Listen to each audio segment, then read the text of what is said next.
Assalamu alaikum ve rahmetullah berekatuhu. Qadirlik Facebook'taki dünyanın her qaysı çaylardaki qarindaşlarım. Emmalarınki moşu vakti ve bununki vakti hayırlık bolsun. Men dostumla Abdülaziz Beştoğrak. Hazır men İstanbul'dan, Türkiye'ninki Zeytinburnu'ndaki üyemden sizlerge salam bir vatıma qadirlik qarindaşlar. Biraz tordaki boğan derslerimi, sohbetlerimi anladık. Allah onlardan razı olsun. Onu aldı ben şu Memtimin Evla, Doktor Memtimin Evla'nın ki Uygurlar psikolojik uruşta diyen bu kitabını ötkende bir kardeşime setip aldım, üye etip beğendim.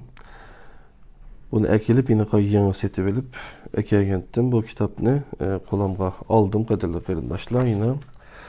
Moşu kitapdaki tonuşturuşunu bir qilib etay dedim. Bazı qarindaşlarımız belki bu kitapdaki çıkanlığını haberi bolgan buluşı mümkün. Ben çıkarıp koydum.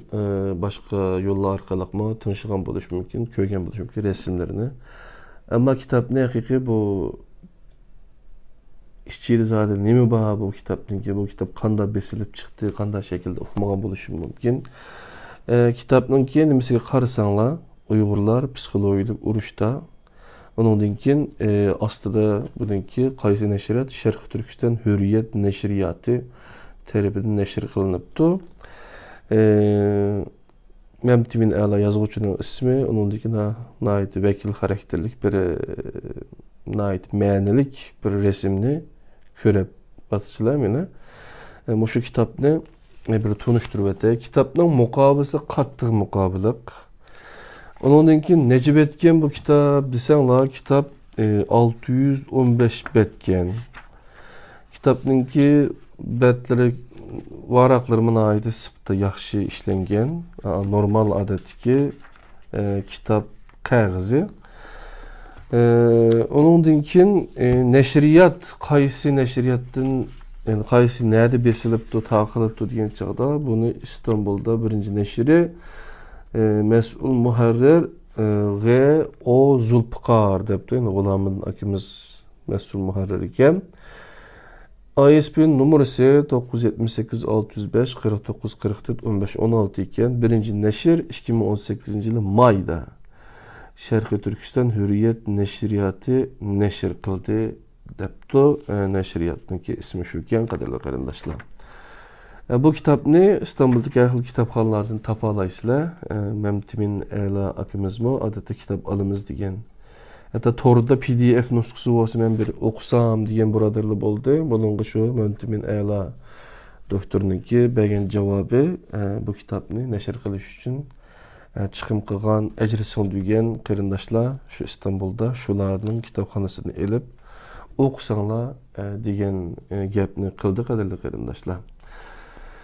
Yine qarab baksak gapini şu psikologiya toğruluk bu bulawatydy bu kitapdyma. Oturdaki bulawatkan jidal majra bulawa qarasakma yine bununki psikologiyadan ibadet bir pen arkalık bunu düşünüp yetsek texmi yaxşı ak görünüşki näselerni tegedin düşengili buludy qadrli qarindaşlar. Kitapның munderecisi muharrirden fetvaken onu biz okuyumuz. Ondaki mukaddimesi ve mukaddimesini okup çıktım. Nahayet yaxşı yazılıptı. Xitayni düşünüşümüz, düşmenini düşünüşümüz için ulanın ruhi haleti, yazılan kitapları, ulanın taktikleri, stratejileri doğruluk bazı näselerini ondaki bizdenki hazırki haletimizni bu düşündürüptü. Munderece muharrirden mukaddime birinci sepilinden u terpide, ikinci Xitay ruhiyeti aileden cumhuriyetkice. Bu doğruluk 5 tane mezmun varken bunu timisle koymaptı. Nemişi koymagalygyny kitapni okugandan keyin bilimiz. Üçüncüsü de azatlık, koşturmak işide azatlık hakkındaki neyramazlıklar degan bir meseleni oturup koyaptı. Bu kaynağı mesele, onu mu düşünsek buludu, okugandan keyin. Dördüncü kahramanlık ve satkulluk. Beşinci muasseseleştiriş ve ictimai kontrol. Altıncı Uygurlarning kimligi men ve biz. Bunun da üç timi varken bunun ismini koymaptı bu timininki. Yettincisi gazap ve karşılık degan mavzuken. Bunun içinde bir qancha kichik timi var. Birinci 5 iyulni eslash, ikinci mustamlika subyekti, üçüncü gazapning psixologiyasi. Dördüncü Uygurlarning qarshiligi, 5. 11. sentyabrning oldi ve keynida. 8. mazmunda musafirlikning ufuqlari, seg'inish, eziqish ve yarışış. Birinci musafirlik ve onun kanaatsizlikleri. İkinci menzillerden menzillerge. Üçüncü musafirlikning çeki. Dördüncü Uygurlarning g'arbda kelgüsü var mı? Degan mazmunda bu timini yoritibdi, musafirlikning ufuqlarini. 9. erkinlikning 3 buluni. Bunun kuma 4 tane timi varken lekin ismi yok. 6. qanday qilish kerak. Bunun da 6 xil mazmun şunu tahlil etib bar ekan. Bunu bir yerga yozmabdi. Balkim kitapning ichiga tatib ekilish uchun balkim qo'ymagan bo'lishi mumkin. Bunu biz keyin o'qigandan keyin tushunamiz. Ben kitapni başdan ayak o'qib bo'lmadim, lekin men shu bunda nimesini o'qigandan keyin qisqacha muqaddimani o'qigandan keyin bunu biz kitapxonlarga, çünkü men kitap savdosi qilyapman, hem nashriyatimiz var. Şunlaşqa dünyanın her qaysi joylariga bu kitaplarni ibatib beramiz. Şun xalqimiz aldı bilan mushunun mazmundan xabardor bo'lib qolsa, balkim bir qiziqish bo'lib qolarmikin degan niyatda bunu o'qiyapman qadrli qarindoshlar.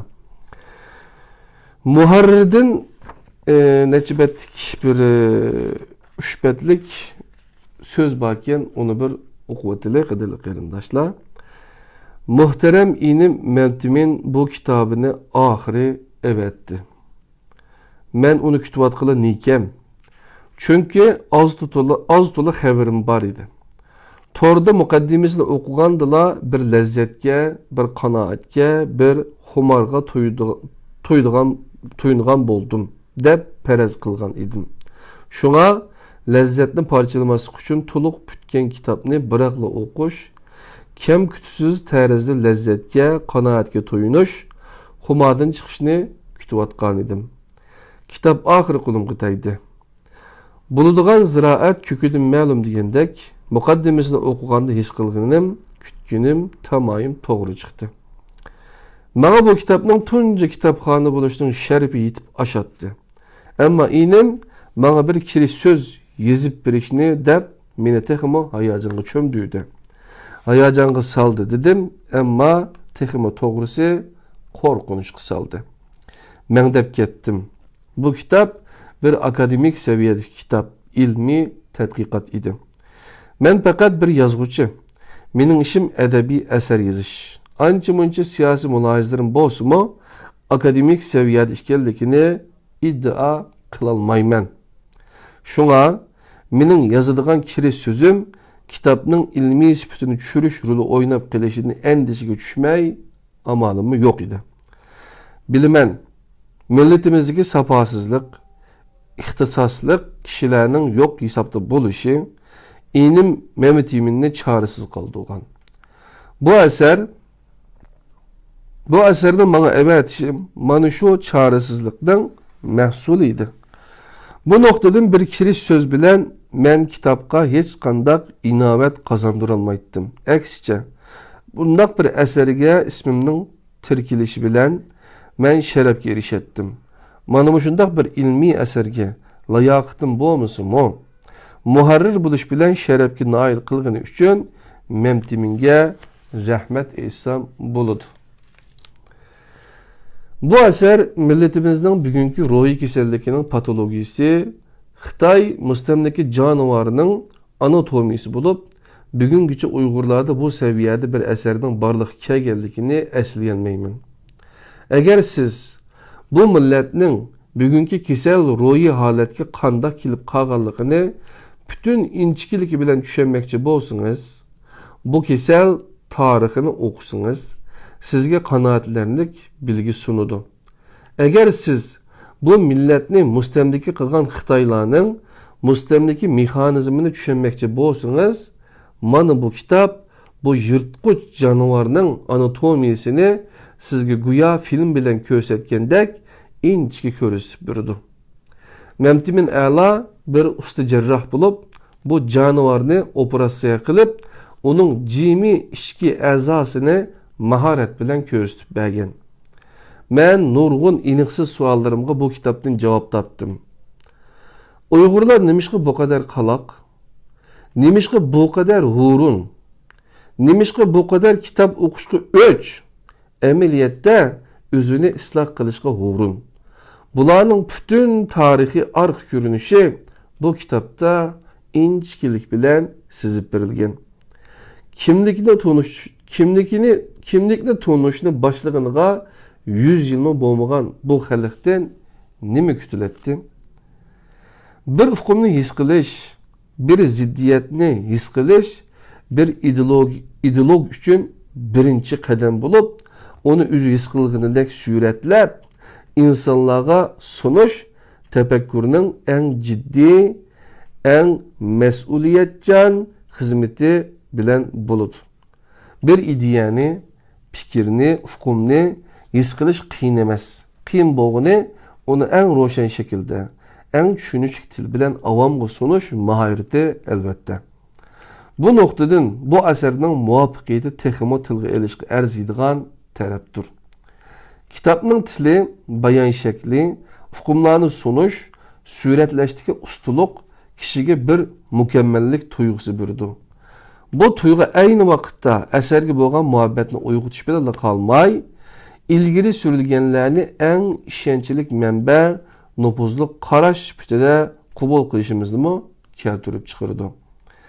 Xitoylarning harbiy olimi deyiladigan so'zi o'zingni o'zginimi, ya'ni dushmanni bilsang, har qanday jangda yengilmaysan debdikan. Menimcha bu kitap bizning bir mustamliki millet sifatida o'zimizni va dushmanimizni haqiqiy yusunda ilmi seviyede bilişimizden başlangıcı deyişke bulunduğun kıymetli eser.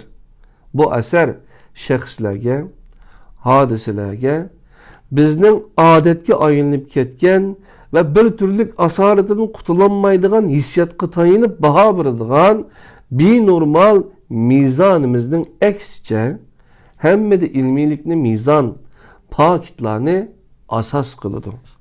Bu cəhətdə bu bizning ilim əhllərimiz üçün bir örneklik eser hesaplanır. Bu eser temi itibarı bilen bu cəhətdəki ilmi əmgəklər üçün bir lokomotiv bulup qaldığanlıqıga şək yox. Benim bunundan başqa bir akademik eserinin qandaq yazılış kerekliki noktasıdır mı keyinkilərə bir çegresiz ölçəm bulup qelishi mümkün. Bu eser açqan çığırının əhmiyyəti haqqında her qancha köp muhakeme qilsak mı, yana da kitapның özünü oquganda hasıl bulduğun kanaat tuygusunu berilmeydiganlıqıga küzüm yetidu. Bu eser mutaxassislar üçün eserlerde örnek birdiğen bir paylanış mənbəsi, mənbə eser ziyanlar üçün özünü tunuş ve düşmanını tunuşlu bir eynek bulalaydı. Şundaqla adetli kitapxanlar üçün mü belgilik bilim birdiğanlıqıga işinimen. Golamcan akimiz muşu geplerini yazıptı kitapka özününki bahalarını yani özününki hem özünün ait ihra kılgan bazı yerler var kadirli kıyırındaşlar akademik eser işgellik benimki bir edebi icadiyet işgellikimdi özününki edebi icadiyet işgellikini yazgıç işgellikini ait yaxşı oturusu da düşündürüp duruptu kadarlı kıyırındaşlar.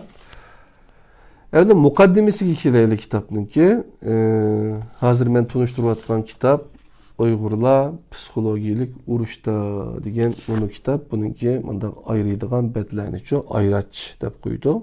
Ayrıçım baken, ipi baken kadarlı kıyırındaşlar. Neye kelgen bolsak şeyden başlap şeyde koyup koygan dikin okuyalayımız. Emdi rahmetlik dadam deydigan Abdullah Hoca. Bir eserini, bir kitapını okuş için balam aldı bilen kitapның kiriş sözüge ondakin munderisi qaraysiz, ondakin kitapnınki asaslıq mezmununu bilisiz degan. Hem de keyni tarafiga qaraydigan bolsak, G'ulom Osmon Zulfiqar akimizningki bir sözü var ki, bunu bir okuvatili. Eğer siz bu milletning bugungi kesel ruhi holatga qanday kelib qolganligini bütün inchkilik bilan tushunmoqchi bo'lsangiz, bu kesel tarixini o'qisangiz, sizga qanoatlanarlik bilgi sunudi. Eğer siz bu milletni mustamlika qilgan Xitoylarning mustamlika mexanizmini tushunmoqchi bo'lsangiz, mana bu kitap, bu yirtqich jonivorning anatomiyasini sizga go'yo film bilan ko'rsatgandek inchki ko'rsatib berdi, debdi G'ulom Osmon Zulfiqar. Biz torlarda anladık G'ulom akimizningki eserlerini okuvatdık qarindoshlar. Ondan başqa bu doktor Memtimin A'laningki bəgən leksiyalarini men tinglab chiqdim. Amalim bor vaqt bo'lsalam o'zininki nimasi bəgən darslarını tinglashdim. Nəhayət yaxshi analizləri bor qadrli qarindoshlar. Muqaddime kısmını öteyli, özünün yazgın mukaddimesi iken. Uygurlar Xitaylarning dаңlıq klassik eserlerinin hemmisini digüdek Uygur tiliga tercüme kılıp çıktı. Su buyda üç padişahlık hakkında qissa, Qizilora vaqtiki çüş ve g'arbki sayohatlar yüksek bediiy fasahatda Uygur tilidan o'rin aldı. Ular Xitaylarning siyasi, iqtisadi ve harbiy kultural tarixini tadqiq qilishda intayin muhim ahamiyatga ega. Bu klassik eserler ichidagi 3 padişahlık haqida qissa Xitoycha Sango Yanyi deb qo'ydi. Bunu hatta Xitoylarning ta'siriga uchirgan boshqa davlatlar, masalan, Iroq sharqdagi Koreya deymiz, Yaponiya deymiz, Singapur deymiz. Shunga o'xshagan davlatlardimi nahayeti e'tiborlab o'qiydi. Çünkü bunun da nurg'un nimalar borligini hozir deydi. Üç padişahlık bu klassik eserler içindeki üç padişahlık hakkında qissani alayda tilga elib o'tish zarurdir. Çünkü ushbu asarda namoyon bo'ldig'ini nuqul holda yerlik militaristlar o'rtasida urush tufaylidan malabanchilikqa patgan Xitoyning qadimki jamiyatida emas, balki odamning diqqatini nihoyat kuchli tarzda chekadigan Xitoyning o'zgacha va pishib bitilgan siyosiy tafakkuridir. Bir-biri bilan tirkishib turayotgan uch podshohlik mukammal bir siyosiy tekshirlikni, ko'p qatlamliq siyosiy vaziyatni, makonni va siyosiy reallikni tashkil qiladi. Bu üç kuch hem bir-biriga qarshi, hem bir-biriga beqinadi. Bu yerdagi qarama-qarshilik mohiyatda dialektikalik bog'lanishga ega. Bu qarama-qarshilikning dialektikalik birligidir. Qarama-qarshilik birlik ichida mavjud bo'ladi va birlik ichida qarama-qarshilik bo'ladi. Bu qarama-qarshilik oxirida kelishib, yangi yukselishga erishadi. Yangi bir siyosiy tartib mana shu yukselish, meyli o tarixning taraqqiyotiga nisbatan ijobiy yoki salbiy xarakterlik yukselish bo'lsin, shu yukselish orqali, ya'ni bu bir-biri bilan tirkishish. Yangi bir siyosiy tartib mana bu yukselish orqali barliqqa keladi. Texmi muhimi, ushbu qarama-qarshilik mohiyatda tuvandagi bir yurish qarama-qarshi tarkiblarni manbalaydi. Urush va tinchlik, hujum va mudofaa, qarshilashish va diplomatiya, dushmanlik va ittifoqdoshlik, uch oshkorlik va yushurullik, ushurushish va josuslik, ishontirish va aldamchilik, tashviqot va osiylik, hamda aql va hissiyot, strategiya va psixik kuchlar va ta'sirlar qatorliqlardir. 3 padişahlık hakkında qissa Xitoyning xilli mukammallashgan urush amaliyotini emas, balki yana uningdan yakunlanib mengilgan nezariyasının barlığını bildirdi. Diqqatni eng tartarlıq nokta shuki, ushbu asardagi urush nazariyasi g'alabaning manfaat munosabatini asos qilgan va hukmronlik qilish irodasi yetakchilik qiladigan fizikalik, ya'ni moddiy kuch to'qinishining ustunligi emas, balki yana ikki xil strategiya, ikki xil ideya va ikki xil psixik ta'sirlar o'ttirisidagi to'qinishga bog'liq ekanligini ta'kidlaydi. Mundaqcha aytganda, har qanday urushning g'alabasi fizikalik kuch va moddiy qudratning keng doiralik, texmi cho'nqur va texmi uzoq muddatlik bo'lgan psixik kuchlar va ta'sirlarga bog'liqdir. Halbuki, keskin qilib aytganda, mazkur asar yanada bir adabiy asardir. Uningda reallikqa boy va hatto uningda hal qilgan voqealiklar so'zlanadi. Bu hikoyalar ham ajoyib, g'aroyib, bir baxsi rostdak, yana bir baxsi to'qilmadak. Bir baxsi odamning o'ngidak, yana bir baxsi odamning tushidak. Asarining sehriy kuchi uning romantiklashtirilgan tarix bilan reallikning mangu romantiklashtirg'ili bo'lmaydigan qismini birlashtirganligidir. Buningda reallikdagi tüpki qo'zg'atish kuchi bo'lgan hayotlik bilan mamatlik o'ttirisidagi harakatchan to'qinish ideallashtirildi, yuksaldirildi. Shuningdek, bu bir sistemalik nazariya shaklida emas, balki adabiy shaklda tamomlanadi. Texmi muhimi, ushbu asarning nazariy asosini Sun Tzu'ning harbiy ishlar dasturidan izlash mumkin.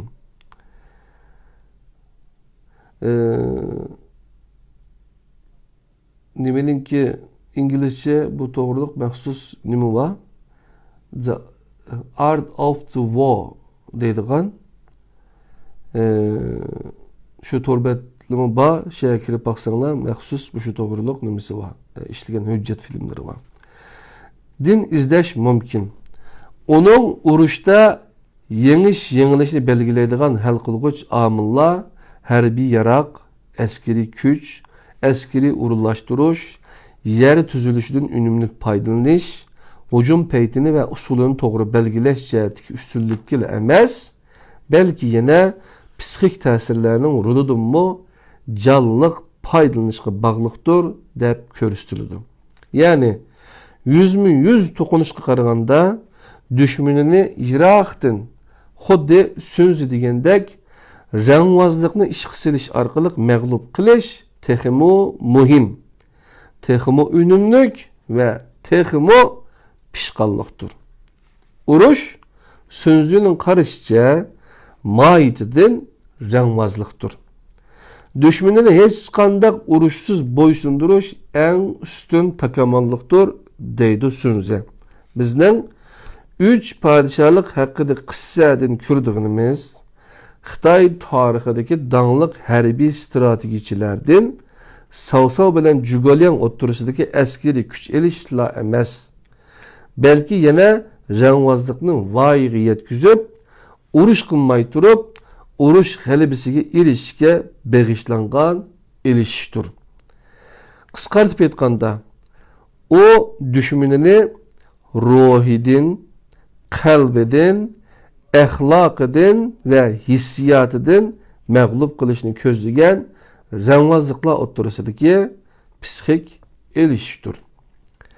Bu yerda Uyg'urlarning 3 podshohlik haqida qissani o'qishi va sharhlashi diqqatimizni qo'zg'aydi. Bu asar Uyg'urlar uchun Xitoylarning adabiy jihatdagi buyuk utuqlarining biri bo'lsa, yana ba'zilar uchun Xitoy tarixining badiiy sizmisidir.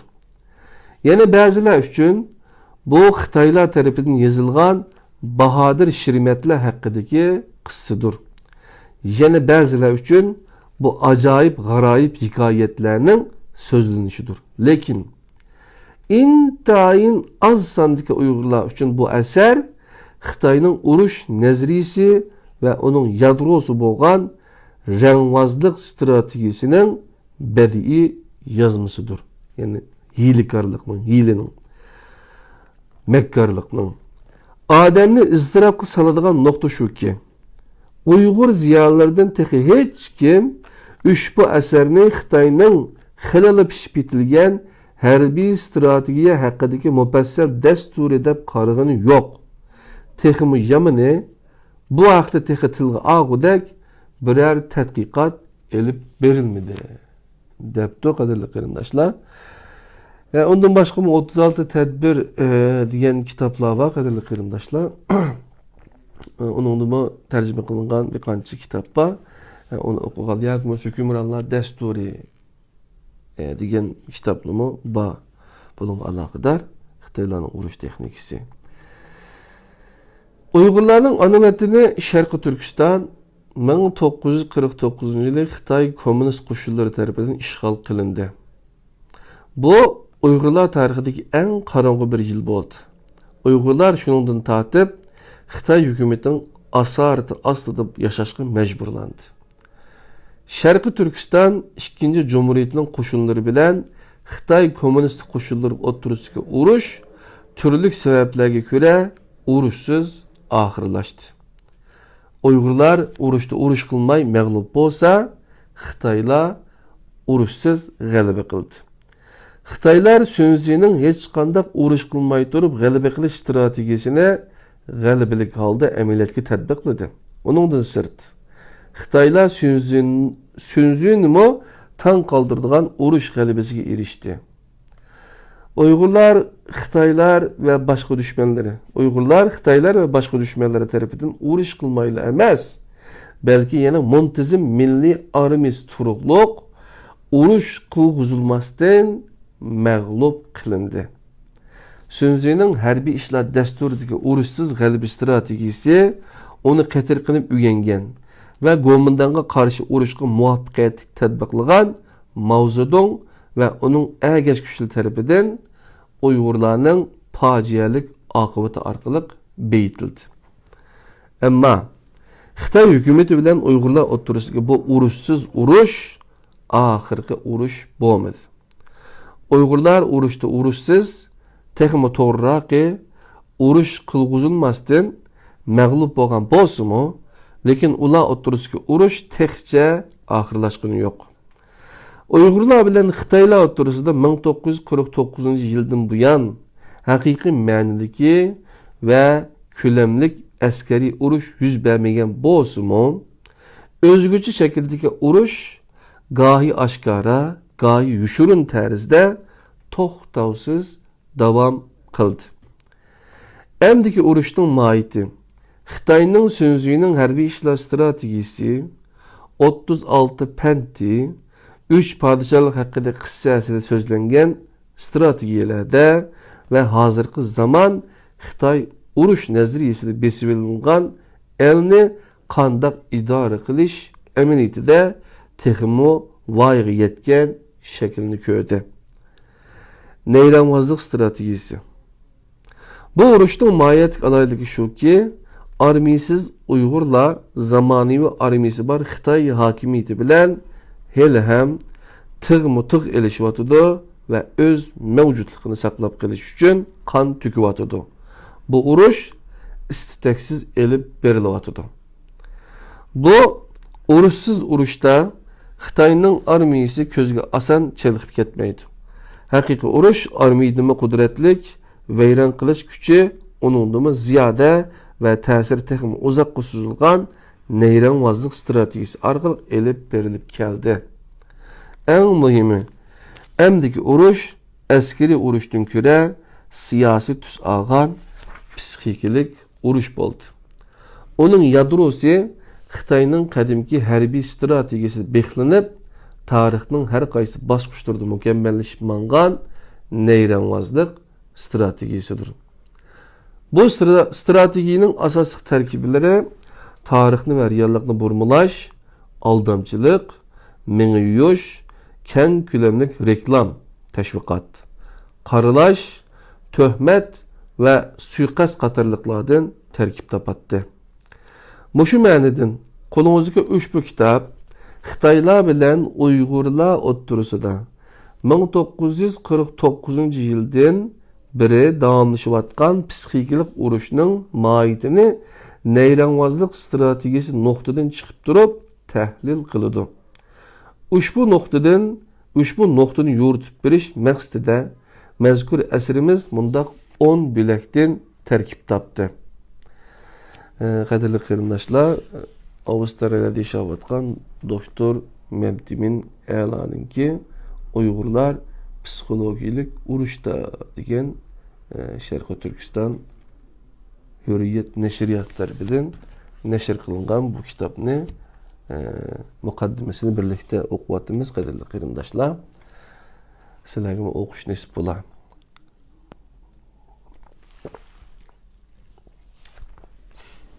Hem 10 tane temiq bilibdi, 10 babqa, şunu 10 bilekten qaysi bilekler ekanligini ko'ramiz. Sepilning o tarafida deb atalgan birinci bilekte biz Saddich'in sepilidan ibaret bu murakkab qurumining Xitoy zihniyatidagi o'rnini va ahamiyatini noktalık analiz qilamiz. Analizimiz bizni shunda qarashga yetaklaydi-ki, sepil bir tarafdan Xitoylarni bekinmişlikka band qilgan bo'lsa, yana bir tarafdan ularning siyosiy tafakkurini biz bilan ular o'ttirishga to'qinishdan manbalangan düşmanlik haqida o'ylashga yetakladi. Bu orqali Xitoylar bir tarafdan sepilning u qatidagi tinchsiz, yavoyi va sirliq dunyoga bo'lgan qo'rqinchini his qilsa, yana bir tarafdan uning bo'lgan qiziqishini yetildirdi. Ular bu dunyoga qo'rqib turib qiziqdi, ham uningdan qiziqib turib qo'rqdi. Mana mushu to'qinishni kelishtirish istiki oxiri ularning payti kelganda sepildan g'alabalik halqib bu dünyani boysunduruşu bilen neticelendi.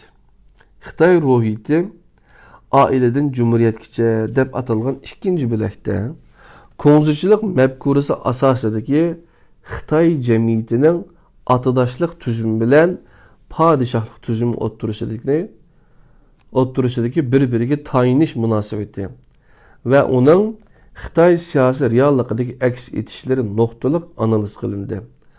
Buningda rahimdillik, durustluk ve qoida yusunning Xitoylarning axloqiy engi ve ijtimoiy psixikini qanday qurib chiqqanligini so'zlaymiz.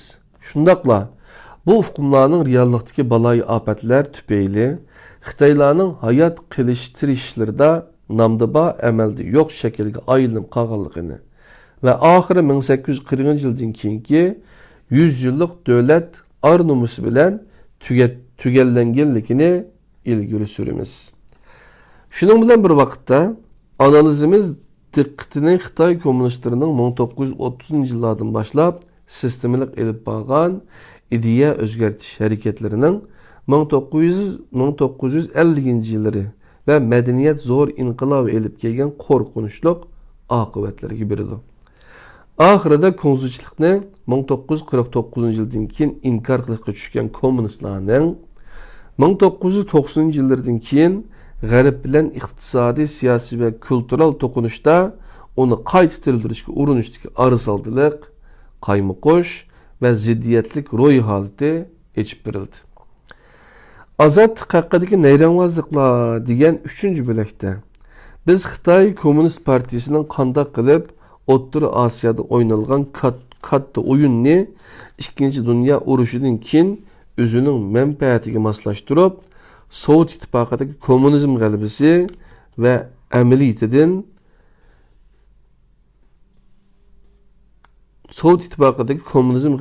amaliyatidan ilhamlangan bir turkum Uyg'ur siyosiyonlari va ziyolilari bilan maxfiy aloqa qurganligi, ularni asta kontrolga olganligi va oxiri Sharqi Turkistonga 1949 yili besib kirganligining psixologik arqa ko'rinishini qisqacha tunishtiramiz. Analizimiz diqqatini mana shu istiloning qandaq psixik nayranvozliklar va sharoitning besimi bilan qo'shtirnoq ichida ozodlik deb tushunilishiga yetaklanganligiga qaratiladi. Bu orqali biz Xitoyning uzoq muddatlik mingni yush strategiyasining qandaq qilib Uyg'ur ziyolilarining reallik tuyg'usini odamni cho'chitgidek darajada burmilib etganligi qisqacha qarab chiqamiz. Kahramanlık ve satqınlık degan 4-cü bölekte Xitay hakimiyetinin Uygurlarning kollektiv idrakini burmulab, ularning kahramanlık bilan satqınlık haqidagi qarashlarini butunlay ostun ustun qilib etganligi ve şu arqali ularning o'ziga qaratilgan qahramona qarshiliklarning oldini qandaq olganligi so'zlanadi.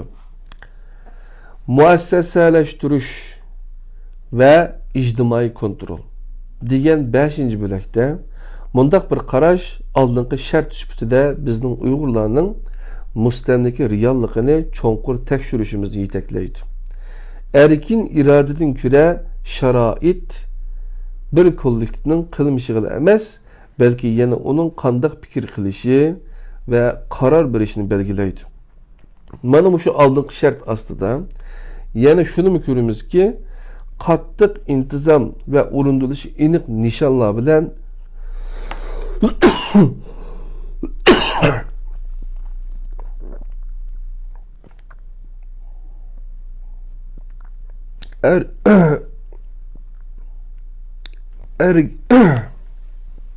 kurulup gitti. Yani muassaseleştiriş ve ictimai kontrol degan 5-ci bölekte mundaq bir qarash oldingi shart sifatida bizning Uyg'urlarning mustamlika realligini cho'nqur tekshirishimizni yetaklaydi. Erkin iradedan ko'ra sharoit bir kollektivning qilmishiga emas, balki yana uning qanday fikr qilishi va qaror berishini belgilaydi. Mana shu oldingi shart ostida yana shuni ko'ramizki, qattiq intizom ve urundilishi aniq nishonlar bilan boshqariladigan muassasalashtirish Uyg'urlarning psixik hayotini bargan sari aktivlikdan passivlikka, ijobiylikdan salbiylikka ve qarshilik ko'rsatishdan sukutga elib kirdi. Bu ahiri Uyg'urlarning hayot qilishidagi mohiyatlik psixik kapital bo'lmish o'ziga ishonish tuyg'usiga ajallik zarba berdi. Uyg'urlarning kimligi, men ve biz degan 6-cı bölekte Uyg'urlarning mavjudligining asosi bo'lgan kimligining tarkibleri nuqtaliq tahlil qilinadi.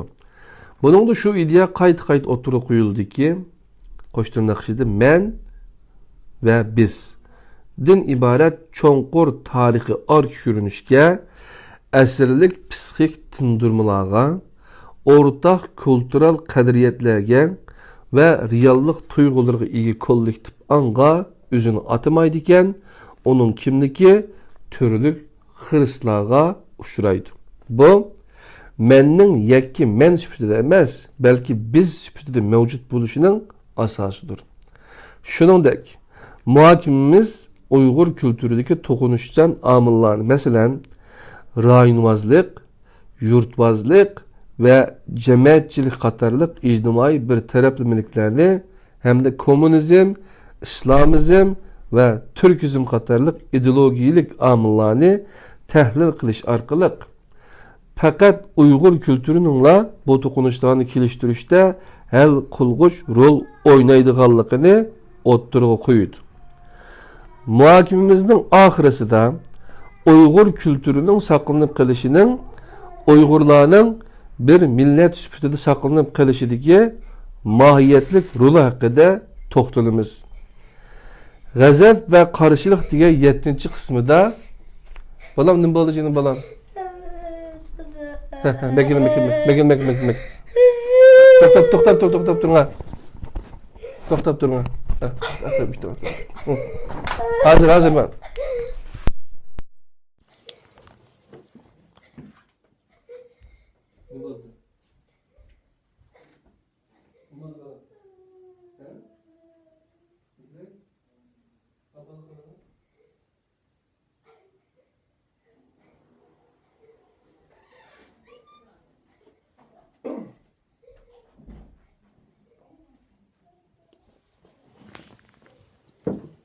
Vallahi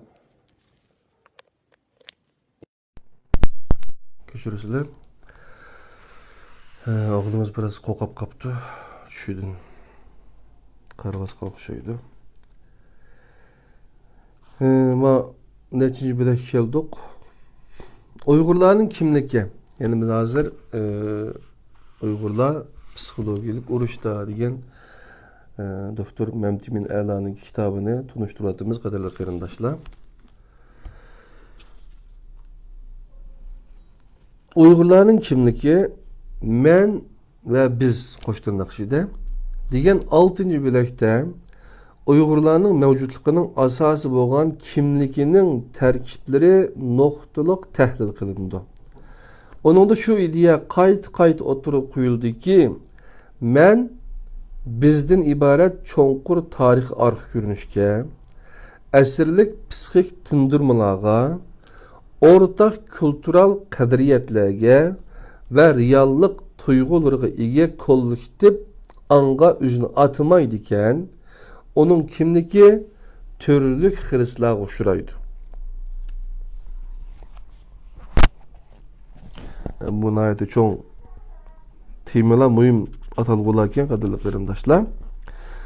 Bu menning yakki men sifatida emas, balki biz sifatida mavjud bo'lishining asosidir.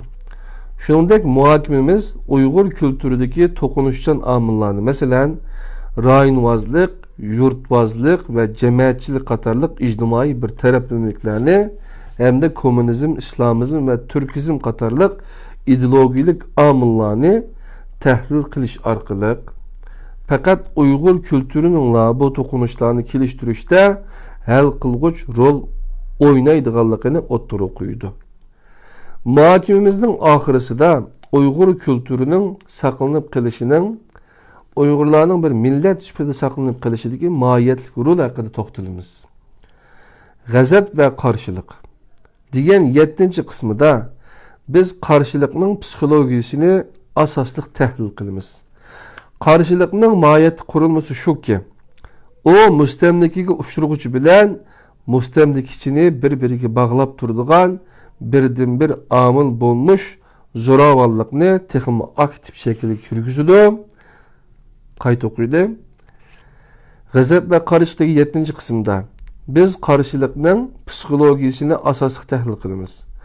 Qarshilikning mohiyatli qurilmasi shuki, o mustamlikaga uchrag'uvchi bilan mustamlikachini bir-biriga bog'lab turadigan birdan-bir omil bo'lmuş zo'ravonlikni texmi aktiv shaklga kirgizadi. Buningda mustamlikaga uchrag'uvchi qarshilik ko'rsatish orqali o'ziga ishonish tuyg'usidan texmi ilgirlagan holda ayrilib qolishning oldini olsa, mustamlikachi zo'ravonlik orqali o'zi besib olgan yot elda yaratayotgan besim xarakterlik reallikni qonuniylashtirishni ko'zlaydi. Agar mustamlikaga uchrag'uvchi o'zini uzunga suzilgan ve hatta ba'zida unumsiz qarshilik ko'rsatishga atashda yeterlik psixik tayyorlikqa ve kuchga ega bo'lmasa, onunda qarshilik harg'inligi shakllanadi.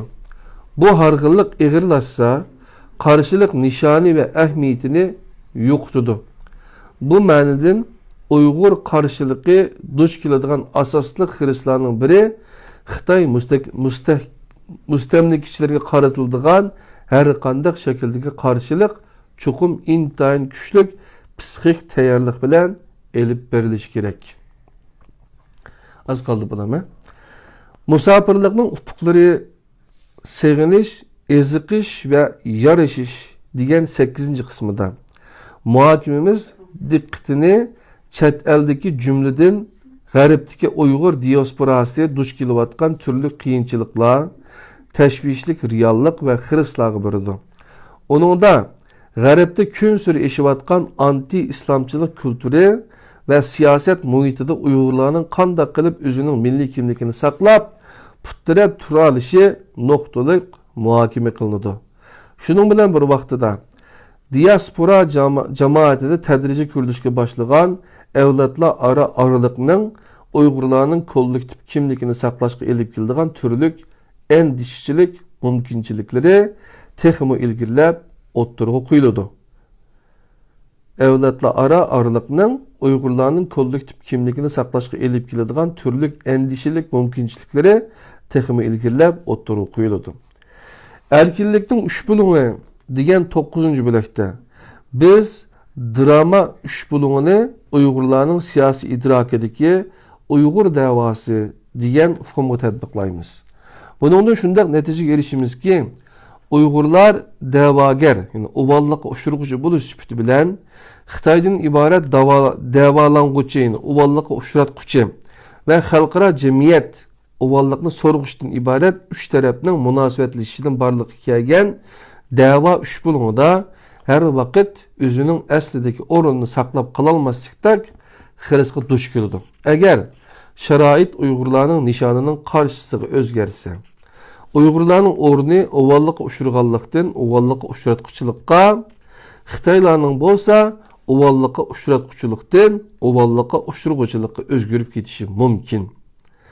Bir xil dinamik harakat mexanizmi bo'lish sifati bilan da'vo ushbuninga Uyg'urlarning haqqoniy da'vosining burmulinib ketishini barliqqa keltirish mumkinchiligini ko'rsatib turdi. Bunun tipik misali terrorizm bilan ayblanayotgan xalqarалық Uyg'ur harakatidir.